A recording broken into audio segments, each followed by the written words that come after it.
Olá, eu sou a professora Ana Paula, do canal Desvendando Ideias. Sejam todos muito bem-vindos ao canal. Essa semana, pessoal, a gente vai finalizar aquele bloco de temas que a gente começou na área da geografia a trabalhar desde o mês de outubro. Esse é o último vídeo que a gente está gravando esse ano para vocês.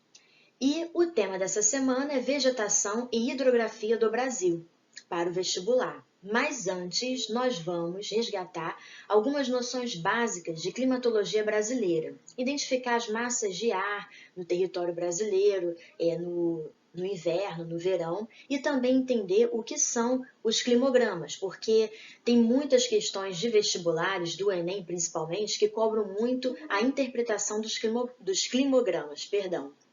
E nós nos baseamos, é sempre bom a gente citar as fontes, nas aulas do professor Regiopi de Lacerda, do curso Humanas em Foco. Dê uma conferida, vale muito a pena. Estou gravando esse vídeo também no horário da manhã e peço desculpa pelos barulhos externos.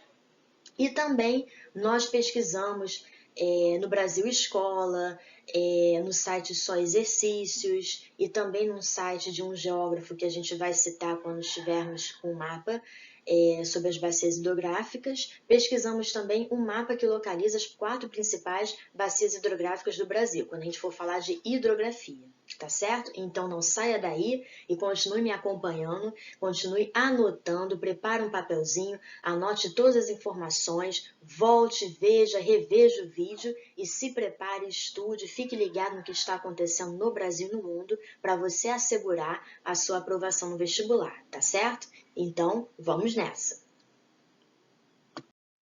Então, meus amigos, nós estamos aqui diante de um mapa que está classificando os climas no Brasil segundo o controle das massas de ar, tá certo?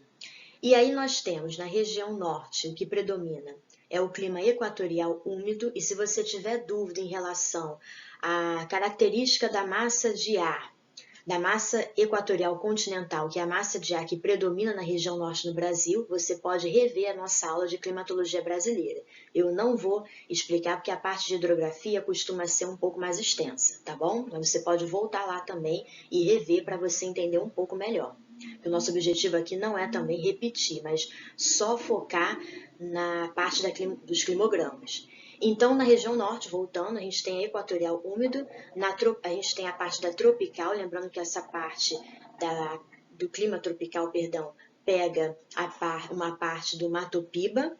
E nós temos também o litorâneo úmido, que pega uma boa parte do litoral do sudeste e também nordeste, tropical semiárido, que vai pegar uma parte do polígono das secas, e nós temos o subtropical úmido, que é a parte sul do Brasil, tá bom? Então, vamos seguindo.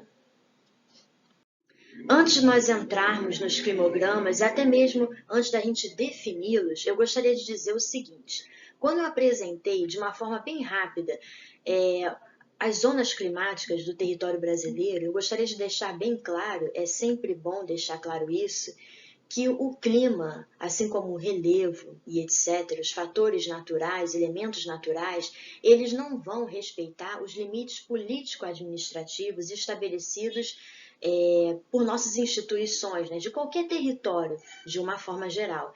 Então, quando a gente está falando, por exemplo, do clima subtropical úmido, que eu falei assim, é a parte sul do Brasil, é a parte predominantemente sul do Brasil, mas pega um pouco a parte de São Paulo, não totalmente. Então, a gente tem que ter essa noção de que os climas, assim como os relevos, eles não vão respeitar esses limites políticos administrativos, tá bom? Então é bom ficar atento em relação a isso. Até porque quando a gente apresenta o polígono das secas, quando a gente fala de polígono das secas, é uma associação que a gente faz à parte do semiárido, ao clima semiárido do Nordeste, mas não representa todo o Nordeste, tá bom?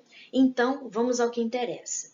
Bom, o que são climogramas? A gente está diante de gráficos e cada gráfico está representando como as características e como se comportam cada clima do Brasil, tá certo?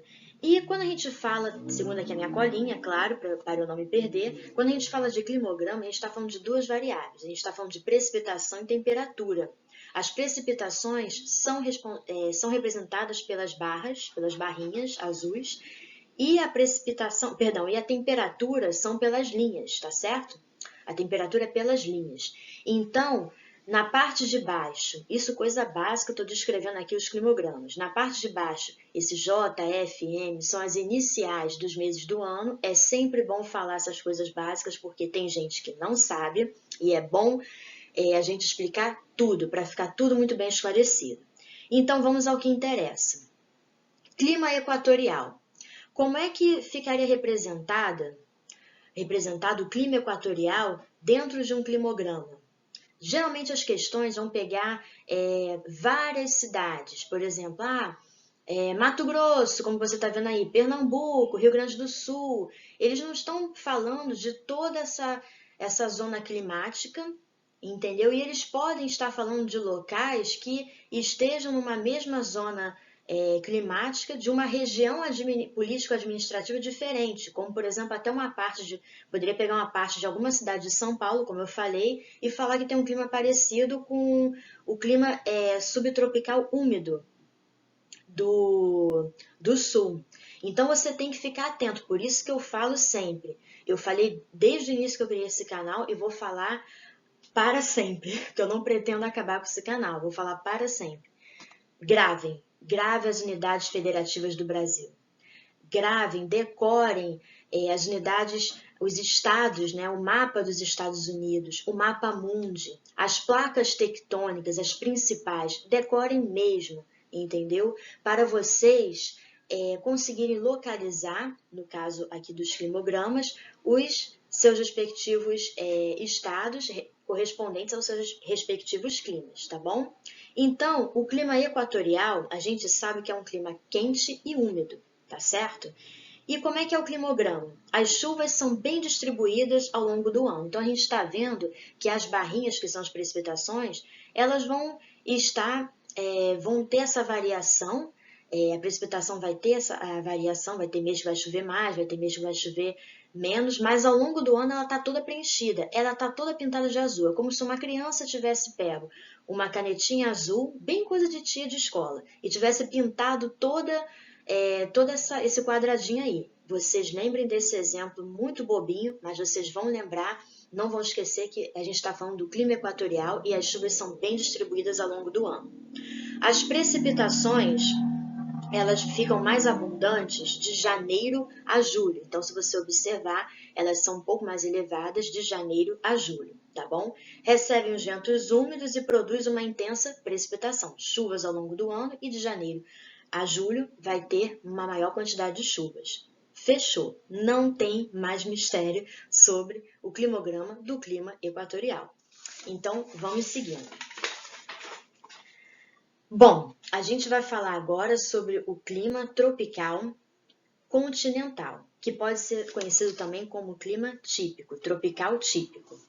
Bom, verão chuvoso e inverno seco. Aqui está lugar, Cuiabá, Mato Grosso. Massa tropical continental, que vai ser a massa de ar predominante. Diminuição das chuvas, olha só. Como é que a precipitação pelas barrinhas azuis, como as barrinhas azuis, olha esse vão aí no meio, né? Que interessante. E as temperaturas são elevadas e é menos quente do que o clima equatorial, tá certo? É característica do quê? Da vegetação do cerrado, perfeito? Então, vamos prosseguir e vamos para o clima tropical semiárido. O clima tropical semiárido, ele não é o clima de toda a região político-administrativa do Nordeste. A gente está falando do polígono das secas. E é o clima que predomina no Nordeste, mas não quer dizer que todo o Nordeste tem esse clima. O inverno é longo e o verão é curto. As temperaturas não caem, mas permanecem elevadas. Nós temos 8 meses de seca e 4 meses de chuva, como muito bem colocou o professor Regiopidio Lacerda. E qual é a característica? Nós temos os rios de regime intermitente, que são os rios sazonais, temporários, e é o clima brasileiro que mais vai sofrer com o El Niño, produzindo uma seca prolongada no Nordeste e chuva no Centro-Sul. Lembrando que a gente não está vendo aqui, nesse climograma do clima semiárido, as barrinhas azuis elevadas. Olha só que interessante, tá certo? A gente não está vendo aqui as barrinhas azuis elevadas. As barrinhas, elas são as precipitações, mas a gente vê a temperatura aqui elevadíssima, que é esse vermelho, nessa linha vermelha. Então, a gente está vendo aqui a temperatura lá em cima, diferente do clima equatorial, mais quente do clima equatorial e muito mais quente do que o tropical continental, tá bom? Bom, agora vamos partir para o clima tropical litorâneo, tá certo? Que não está representado aqui, mas eu posso dizer a vocês que é um climograma parecido com o equatorial, tá bom? Ele é parecido por quê?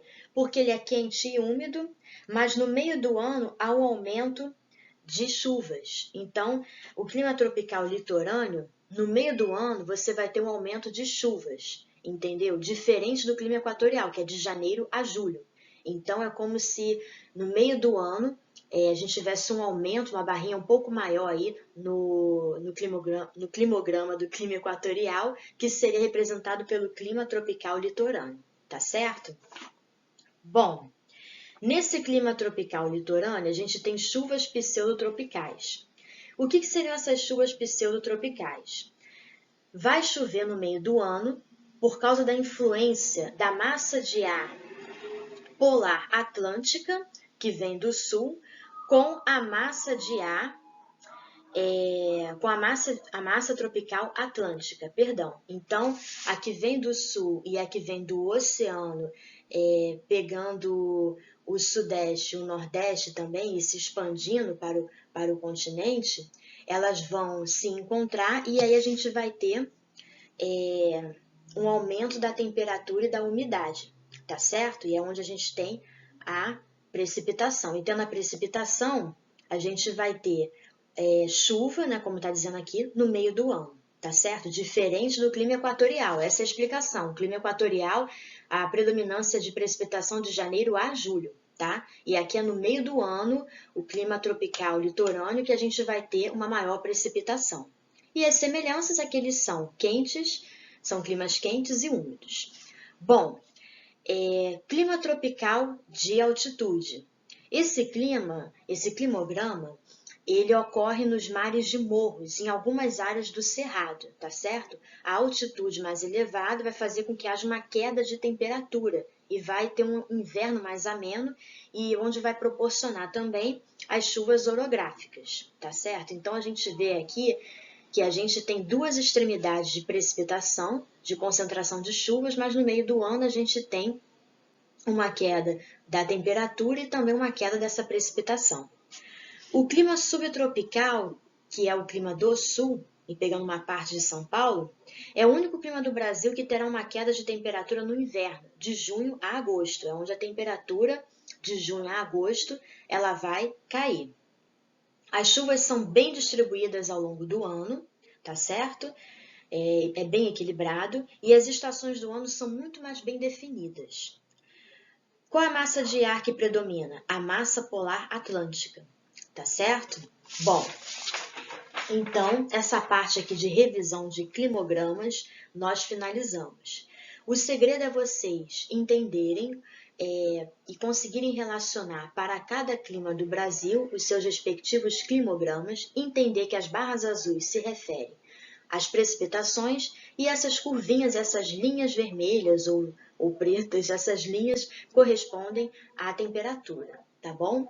E relacionando isso com a vegetação típica, que a gente vai entrar em outro momento, e também não se esqueçam de uma coisa, vocês devem saber identificar as unidades da federação, as cidades, para vocês saberem relacionar com os seus respectivos climogramas, logo climas, tá bom? Então vamos prosseguir.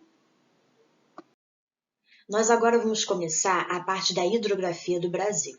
E esse mapa, ele localiza as bacias hidrográficas do Brasil, que ao total são 8, e esse mapa foi elaborado por Murilo Rafael Dias Cardoso, um geógrafo que trabalha com geoprocessamento.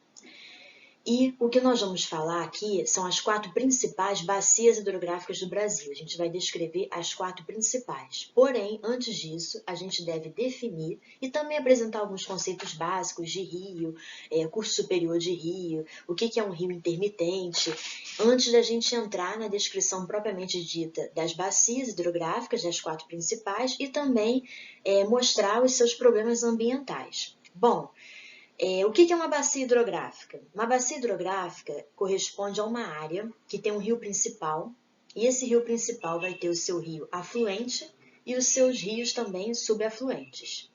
E esses rios, eles vão possuir apenas uma única desembocadura, tá certo? Como bem definiu, sempre cito, o professor Regilpídio Lacerda.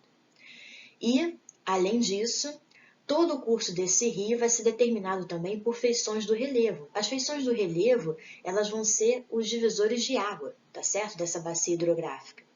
Bom, agora vamos para noções básicas, né? O que é um curso superior de um rio? O curso superior de um rio é quando o rio está mais próximo da nascente. E quando ele está mais próximo da nascente, a intensidade e o volume da água vão ser maiores, tá certo? É onde nasce o rio. Se você se deparar com a palavra montante na prova e estiver relacionada a uma bacia hidrográfica, aqui já está falando do curso superior do rio, está falando da nascente. O médio curso é o trajeto do rio. E o curso inferior é quando o rio está mais próximo da sua foz, tá? Onde o rio deságua. Então, é a jusante. Nós temos a montante, que é a nascente, a jusante, que é a foz.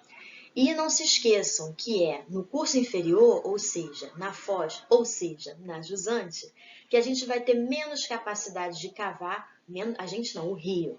O rio vai ter menos capacidade de cavar o leito e menos capacidade de transporte, porque aí ele já vai perdendo a força, tá? E aí o processo de deposição vai ser maior do que o processo de erosão. Lembra quando eu falava disso nas aulas de geomorfologia, sobre a planície, planalto? Então, está tudo relacionado e isso vai influenciar também no curso de um rio.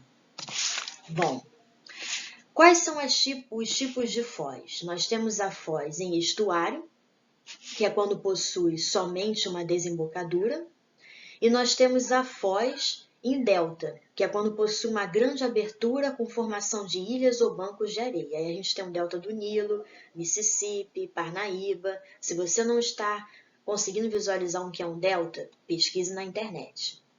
E nós temos também a mista, né? O tipo de foz mista, que nem é um delta e nem um estuário, que é o rio Amazonas e a ilha de Marajó. Perfeito. Bom, quais são os tipos de rio? Os 3 tipos principais de rios. Nós temos o rio perene, que é o rio que nunca seca. Nós temos o rio intermitente, sazonal, muito característica da área do semiárido, do polígono das secas. Ele vai possuir água durante uma estação do ano. E nós temos os rios efêmeros, que são rios que só existem graças às precipitações, graças às chuvas, né? Bom, quais são os tipos de rios segundo a drenagem? Nós temos o endorreico, que é um nome horrível. É um rio que deságua no interior do continente, entendeu? A área tem que ter uma depressão absoluta, é para um lago ou um mar fechado. Os rios endorreicos são mais características do continente africano. Os rios africanos, né, são aqueles que desaguam no interior do continente. O exorreico deságua no oceano, tá? No oceano é a parte do mar que a parte do mar é a parte mais baixa. E nós temos os arreicos, que são rios de deserto, de clima semiárido, que desaparecem com a infiltração e a evaporação. Não pense que nos desertos não existem rios. Existem, mas eles podem desaparecer, os rios arreicos podem desaparecer por infiltração e evaporação. E o criptorreico, a gente sempre deu os tipos de rio, mas a gente acha assim, caramba, vai ter um nome pior do que o outro, e tem. O criptorreico é um rio que flui na subsuperfície. São as cavernas, são os rios subterrâneos. O criptorreico, se você nunca vai esquecer. Bom, nunca se esqueçam das partes de um rio, tá? A gente falou de curso superior, jusante, foz, A gente falou de exorreico, criptorreico, mas são noções básicas que pode aparecer, são termos técnicos que podem aparecer na prova e vocês podem ficar perdidos, até perder uma questão.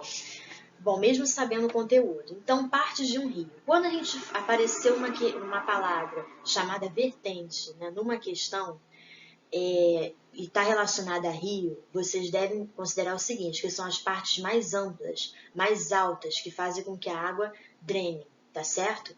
Quando a gente fala de mar, a gente está falando do leito, que é o curso inferior. Curso inferior não, curso médio do rio.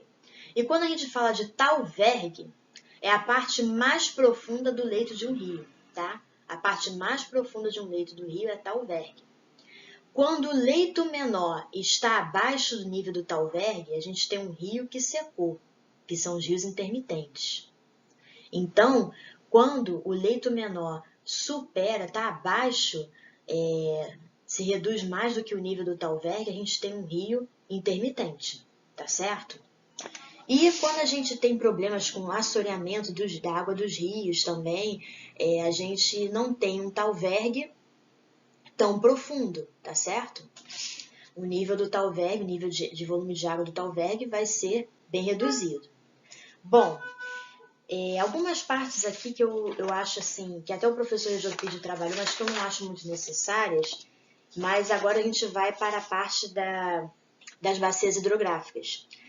As 4 principais: Bacia do Rio Amazonas, Bacia do Rio Tocantins, Bacia do Atlântico Norte e Nordeste e Bacia do São Francisco.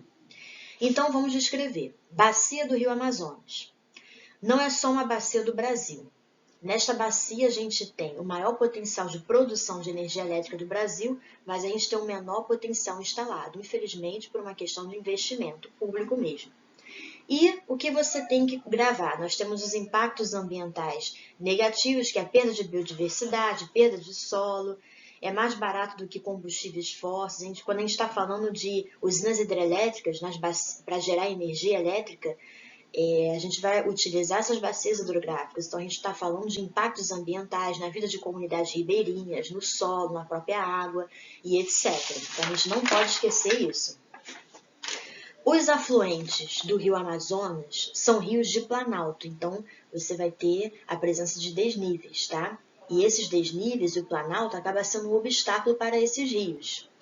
E é importante esse rio para a integração das regiões, transporte de pessoas e de mercadorias. Não pensem também só em usinas hidrelétricas.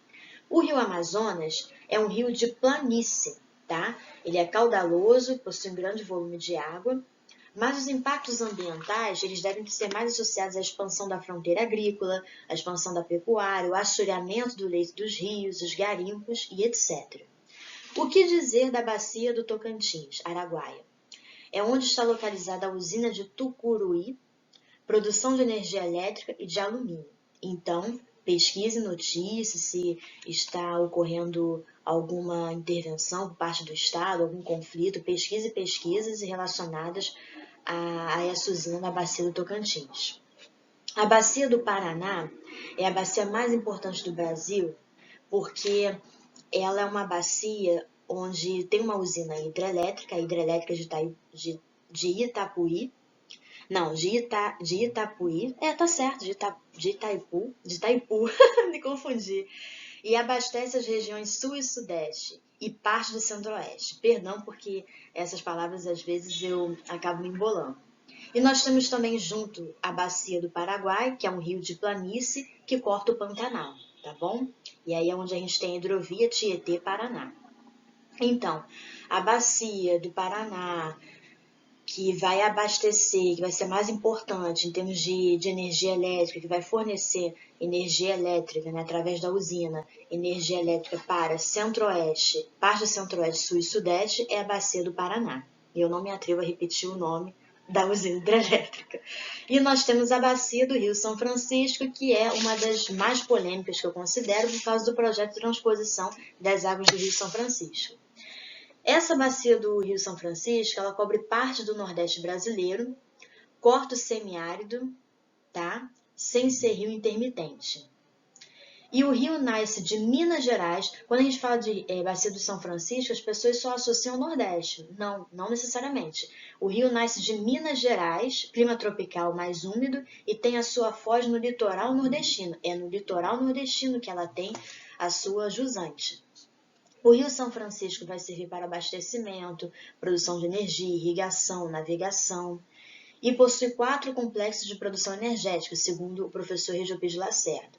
O que consiste basicamente no projeto de transposição das águas do Rio São Francisco? É você levar as águas para uma parte que tem os rios intermitentes, os rios temporários, para uma parte que exatamente é essa parte do polígono das secas, onde tem o maior déficit hídrico.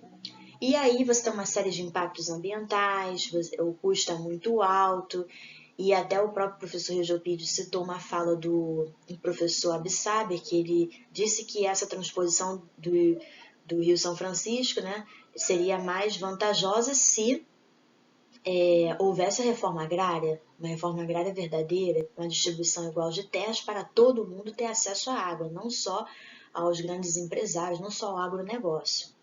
Bom, falar das bacias do Sul e do Sudeste se resume a isso: poluição dos mananciais, assoreamento dos rios, poluição com afluentes domésticos, infelizmente.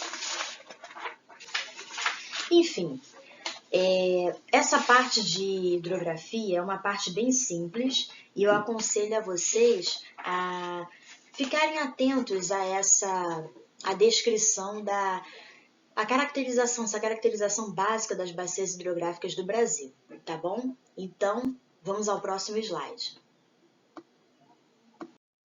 Bom, a gente finalizou a parte de climogramas do Brasil, depois nós pegamos a parte de hidrografia do Brasil, que foi um pouco mais extensa, e a gente vai trabalhar algumas questões que vão misturar até conceitos de vegetação do Brasil.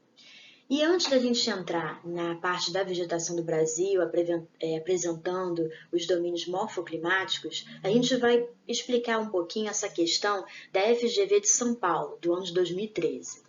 Bom, ela começa assim, vou ler com vocês. De todo o potencial hidrelétrico brasileiro, 30% já foram aproveitados. O maior potencial disponível está na bacia amazônica, do qual menos de 1% foi aproveitado. Lembra quando eu falei da bacia hidrográfica do Rio Amazonas, que eu falei que tinha o menor potencial instalado? Então, é isso que esse trecho dessa questão da FGV de São Paulo está dizendo.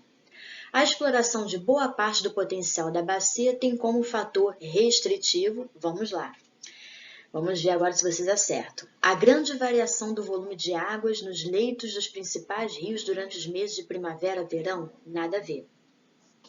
A presença de unidades de conservação de terras indígenas em vários pontos da bacia hidrográfica? Acertou. Quem achou que foi a letra B como resposta correta. Porque essa parte aqui a gente está falando da Amazônia Legal e também falta, é claro, não vamos esquecer, de um investimento público também para aumentar o potencial dessas usinas hidrelétricas, mas também para proteger, que não estão totalmente protegidas, essas unidades de conservação e as terras indígenas. A pouca profundidade dos leitos fluviais, o que impede a instalação de turbinas e demais equipamentos, não porque os rios são caudalosos, o rio Amazonas é um rio caudaloso, né?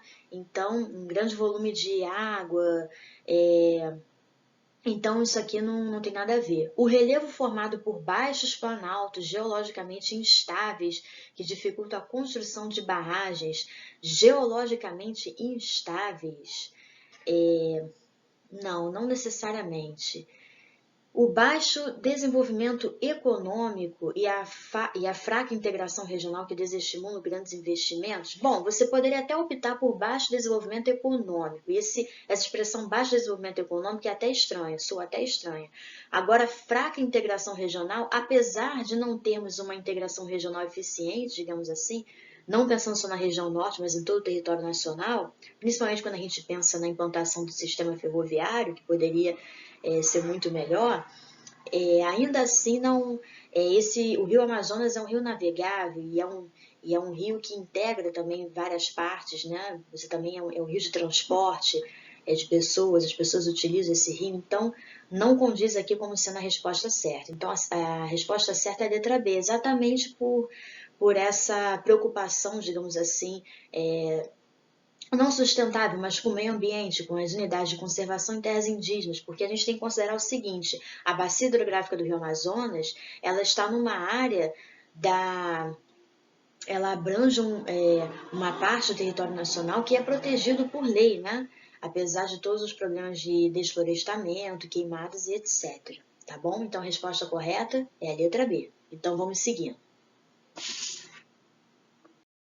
Essa questão também é muito interessante. Ela pede para analisar um mapa do Brasil mostrando a probabilidade de trabalho escravo.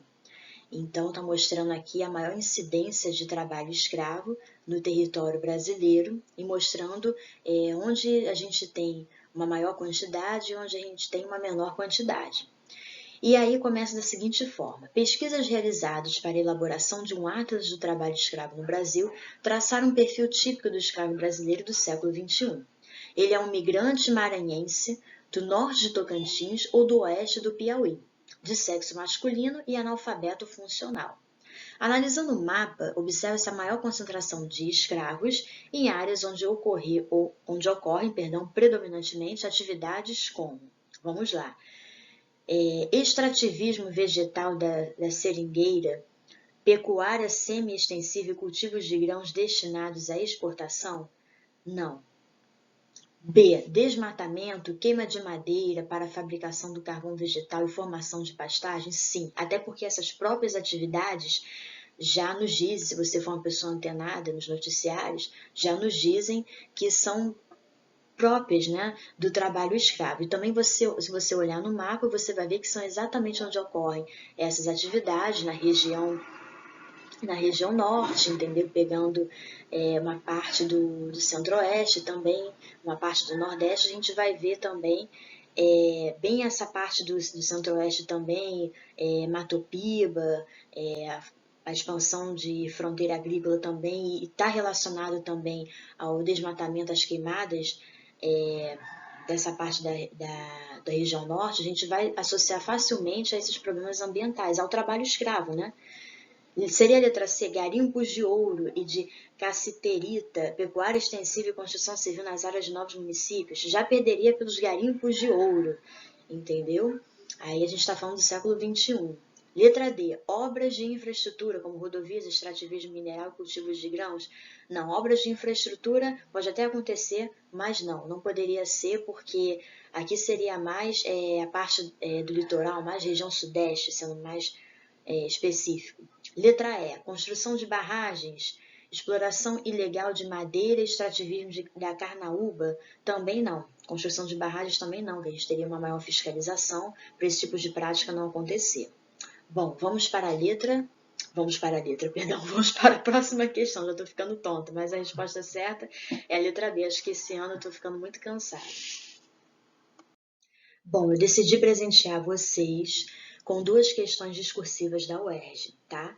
Essa é a penúltima questão, e essa questão está mostrando o mapa do Brasil e está falando de 10 bacias hidrográficas. Calma, eu mostrei um mapa com 8 e falei que ia comentar 4 bacias hidrográficas, mas não fiquem nervosos, porque vocês sabendo localizar a dinâmica do clima, os problemas ambientais, do relevo, vai ficar um pouco mais fácil, tá bom? Bom, aqui está pedindo para a gente observar o mapa e localizar as 10 principais bacias hidrográficas brasileiras.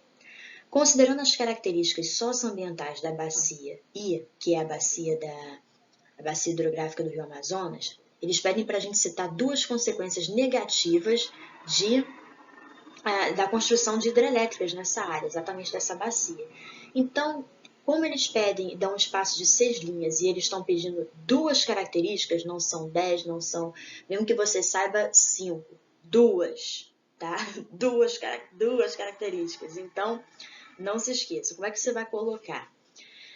As características socioambientais da bacia aí são salinização da água dos reservatórios, inundação de sítios arqueológicos. E se você quiser dizer, se você não souber de uma dessas 2 e quiser colocar outra, quer dizer, e quiser colocar outra, pode botar assim, perda de biodiversidade, mas lembrando que está pedindo só 2 características. Quais são os 2 impactos ambientais negativos da instalação de usinas hidrelétricas na bacia hidrográfica do Rio Amazonas? É isso.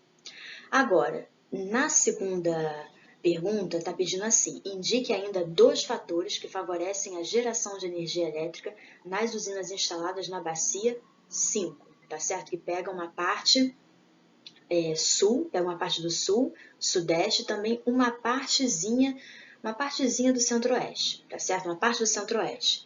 Então, como você vai responder? Você respondeu da seguinte forma: as características socioambientais da bacia I são perda de biodiversidade, inundação de sítios arqueológicos. E também os 2 fatores que contribuem para a geração de energia elétrica na bacia 5 são o clima úmido, os rios caudalosos, e se você não souber nenhum desses 2, você pode botar, e o relevo de Planalto. Essa questão, o meu forte não é a geografia física, tá certo? Eu estudo bastante para preparar essas aulas para vocês. Mas essa questão eu citei assim, eu fui bem específica, eu citei exatamente o gabarito, mas o meu objetivo aqui é mostrar como são simples, como uma questão de bacia hidrográfica pode ser cobrada numa prova da UERJ, como é importante você localizar e relacionar clima, problema ambiental, que foi o que a gente trabalhou aqui desde o início, e também, principalmente, relembrar e dizer como você deve escrever, repetindo algumas coisas, mas sempre cuidado com o espaço, porque se você ultrapassar o espaço, eles vão tirar vão descontar a pontuação da tua resposta, tá bom? Então, vamos à nossa última questão. Então, a gente está agora finalizando com o mapa do estado do Rio de Janeiro e eu não pude deixar de separar para comentar essa questão com vocês. Foi uma prova do exame discursivo de Geografia da UERJ e eu fiz 2 aulas, parte 1, parte 2 de Geografia do Estado do Rio de Janeiro. Então, se você ainda não acessou, acesse. Se você não conhece o mapa do Estado do Rio, por favor, passe a conhecer, estude, porque é fundamental para você passar no CEDERJ, para você passar na prova da UERJ. Tá certo? Então, vamos nessa. A gente está aqui diante do mapa do estado do Rio, como eu falei, e aqui está mostrando o índice de qualidade da água. Então, os pontos azuis está dizendo que o índice de qualidade é boa, né? A qualidade é boa. O amarelinho é médio, o ruim é um laranjinha e o vermelho é um muito ruim. E o vermelho, ele está se concentrando muito na Baía de Guanabara. Então, por isso que você tem que estudar o mapa do estado do Rio de Janeiro para você localizar, nesse formato aqui de coraçãozinho, localizar onde fica a Baía de Guanabara. Então, vamos lá. Olha o que a questão está pedindo. Eu separei essa questão para vocês. Um corpo de água ou corpo hídrico é a denominação genérica dada aos rios, lagos, lagoas e baías. Um problema que atinge inúmeros corpos hídricos no estado do Rio de Janeiro é a má qualidade de suas águas, tá certo? Com base na análise do mapa, identifique o corpo hídrico fluminense com o pior índice de qualidade da água e indique uma fonte poluidora que contribui de forma significativa para a sua degradação. Qual é o nome desse corpo hídrico fluminense? Baía de Guanabara, tá certo? Então, a gente colocaria o seguinte: o corpo hídrico fluminense em questão, ou referido no mapa, é a Baía de Guanabara. E indique uma fonte poluidora que contribui de forma significativa para a sua degradação. As fontes poluidoras da Bahia são o despejo de esgotos industriais, o despejo de esgotos domésticos e etc. Agora, aponte ainda 2 usos da água que sofrem impactos negativos em função da degradação na qualidade da água. Quais são os usos da água, os 2 usos que podem poluir a água? O lazer, o abastecimento doméstico, industrial, a irrigação, tá certo? E aí você vai arrumar direitinho na sua questão, respeitando o espaço as linhas que eles lhe deram para você desenvolver a sua questão. Não é uma questão que você tem que, como uma questão de geografia humana, que você tem que, assim, ter mais um esforço, é um desafio muito maior para você resumir as suas ideias e entregar o que a banca está exigindo, entendeu? Com muita qualidade, mas é uma questão assim mais técnica para você identificar. Ó, Baía de Guanabara, indique uma fonte poluidora, esgoto industrial, esgoto doméstico, aí você escolhe. Aponte ainda 2 usos da água, lazer, abastecimento doméstico. É claro que você vai arrumar, mas nunca se esqueça do espaço, nunca se esqueça que numa questão discursiva, ele está te pedindo o quê? Está te pedindo 3 coisas, né? Para você identificar. 3 coisas não, ele está te pedindo para você identificar 4, tá certo? Então, fiquem atentos, porque os exames discursivos eles costumam ser um pouco mais difíceis mesmo, e para a prova da UERJ, principalmente, você tem que estudar a geografia do estado do Rio de Janeiro, tá bom? Então, vamos continuar. Então, esse mapa aqui, ele está apresentando os domínios morfoclimáticos do Brasil. E os principais: amazônico, cerrados, mares de morros, caatingas, araucárias, pradarias e áreas de transição. E nós vamos descrever pontos principais, com base ainda na aula do professor Regilpídio Lacerda, de cada domínio morfoclimático. Nós não trabalhamos aqui nenhuma questão sobre esse tema, mas nós gostaríamos que depois vocês pesquisem no site Brasil Escola, no site Descomplica, no site Só Exercícios, para vocês conseguirem assim relacionar com problemas ambientais negativos, impactos ambientais negativos, perdão, e saber localizar, tá bom? Então vamos lá. Quando a gente está falando de domínio morfoclimático amazônico, a gente está falando do clima equatorial, da massa de ar equatorial continental, quente e úmido. É só recuperar as aulas de climatologia. E a gente está falando da floresta equatorial da Amazônia, uma vegetação latifoliada, que é uma vegetação que predominam folhas muito largas. E a gente tem uma elevada densidade, porte das árvores, e as árvores estão muito próximas, né? A gente está falando de floresta, a gente está falando de uma cobertura vegetal muito densa. A influência dos rios é muito forte e a gente tem uma vegetação hidrófila, entendeu? Que é aquela mata de várzea. Quais são os problemas que a gente vai encontrar aqui? Desflorestamento, expansão da fronteira agrícola, hidrelétricas, mineração, agricultura, soja e pecuária, nunca se esqueçam disso. Bom, partindo para o cerrado, que é esse verdinho aí que a gente está vendo no mapa. Nós vamos falar de árvores espaçadas, arbustos e gramas, e a gente vai ter uma pastagem natural, que é muito própria para a criação de gado, para a pecuária. E a gente vai ter como característica a laterização. O que é a laterização? A laterização é quando a gente tem a subida dos micronutrientes para a camada superior do solo, e o solo no cerrado vai ficar mais ácido. E a gente tem no cerrado a expansão da monocultura, tá certo? Então vamos partir para o próximo domínio morfoclimático. Bom, vamos falar da caatinga.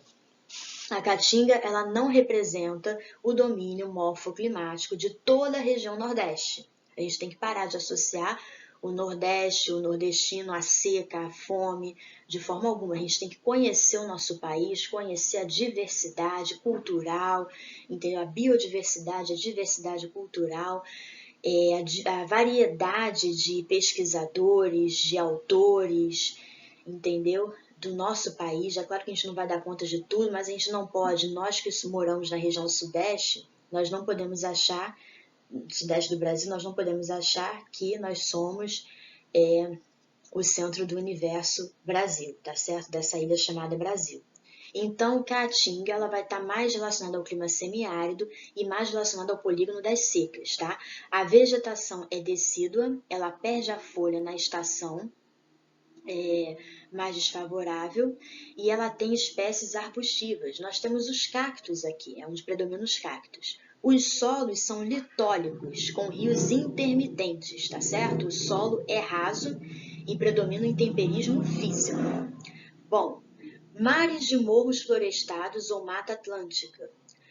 A gente tem que relacionar muito esse domínio morfoclimático à ocorrência de chuvas orográficas, ao predomínio de chuvas orográficas e também ao que a expansão urbana fez com a Mata Atlântica, né?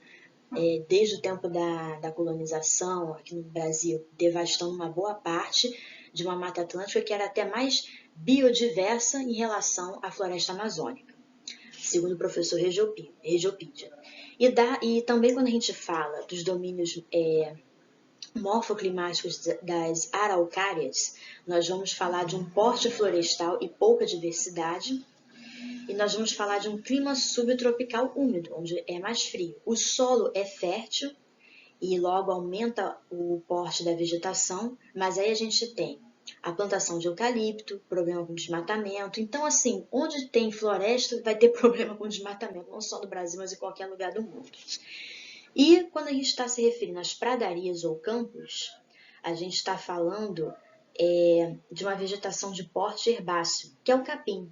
E não vamos esquecer da expansão da pecuária e da formação de bancos de areia que reduzem a capacidade produtiva, que é a areação, que é quando o solo acaba ficando um pouco mais pobre. E quando a gente fala de Pantanal, que é exatamente essa área de transição, a gente está falando de um complexo de vegetação. Aqui no Pantanal a gente vai encontrar muitas espécies de outros domínios morfoclimáticos, é muito diverso. E o relevo vai ser de planície e cercado por planaltos. E nós vamos ter pântanos por alagamento de rios, tá certo? E não vamos esquecer que esse ano nós tivemos a maior crise ambiental, o maior desastre ambiental dos últimos tempos da história do Brasil, que foram as queimadas, né, no Pantanal. Então não esqueçamos desse grande desastre ambiental e procurem pesquisar, procurem se informar o que as autoridades vêm fazendo em relação a isso, tá bom? Então, quando a gente está falando também dessa área de transição, a gente também tem que considerar considerar a transição entre o sertão e o norte do Brasil, que geralmente vai ser um clima seco e úmido, tá? E a gente vai ter a predominância de árvores, principalmente babaçu, e infelizmente extrativismo e a soja, tá? Que pega a parte, como eu sempre falo, do Mato-Piba. E o litoral do Brasil, pensando na região, o litoral do Brasil, o sul, sudeste, nordeste, nós vamos ter a presença de, principalmente sudeste e sul, sudeste e nordeste, restingas, praia e mata atlântica, dunas, solos arenosos, mangues, que é um ambiente fluvio-marinho, e onde você vai ter raízes pneumotróficas, que são raízes aéreas, tá certo? E é isso, pessoal. Essa é a apresentação dos domínios morfoclimáticos no Brasil. E todas essas características vocês devem sempre associar ao relevo, ao clima e também aos problemas ambientais, tá bom? Então, nós chegamos ao final da nossa aula. Nós iniciamos desde o mês de outubro esse bloco de temas, dos principais temas de geografia para as provas dos vestibulares da UERJ, do Enem e demais vestibulares. E eu gostaria de agradecer a todos vocês que me acompanharam até aqui, com as suas sugestões, críticas. Infelizmente eu não recebi nenhuma pergunta, nenhuma dúvida, mas eu agradeço muito por terem acompanhado. Continuem curtindo, comentando, compartilhando esses vídeos. Espero que tenham ajudado muito a vocês. Todos esses conteúdos são de graça, exatamente para ajudar a todos os alunos, todas as pessoas que querem conquistar uma vaga no concurso público, no mercado de trabalho, no vestibular. E eu agradeço muito, o prazer foi todo meu de poder contribuir para a formação de vocês, porque o maior prazer que um professor pode ter na vida é ver que um médico, ver qualquer profissional formado através das aulas dele, através da ajuda dele. Isso é um presente que a gente guarda, né, para o resto da vida. E é isso. Estou me segurando aqui para não me emocionar, mas eu fico muito feliz de ter finalizado todo esse bloco de temas que para mim foi um desafio. Eu também sou uma estudante, né? Um professor, todos nós somos eternos estudantes, e para mim está sendo um desafio muito grande fazer o doutorado em Geografia na UF, que eu comecei no ano de 2016, que eu peguei logo o impeachment, uma crise política muito grande no nosso país, um desemprego nunca visto no nosso estado aqui do Rio de Janeiro, e estou pegando no final uma pandemia, né, que atrapalhou muito os meus planos, mas eu só agradeço a Deus pela vida e pela saúde. E aproveito para desejar um bom Natal, um bom Ano Novo, que nós possamos nos vacinar com muita consciência, não pensando só na nossa vida, nas nossas vidas, mas na vida do outro, né? Na vida das outras pessoas também, que a gente não vai estar só se protegendo, a gente vai estar protegendo as outras pessoas. E aproveito rapidinho para agradecer a todos vocês que participaram do projeto Minha Profissão em 5 Minutos. Muito obrigada. Obrigada mesmo por inspirar jovens, pessoas de qualquer idade que estão em busca de suas profissões.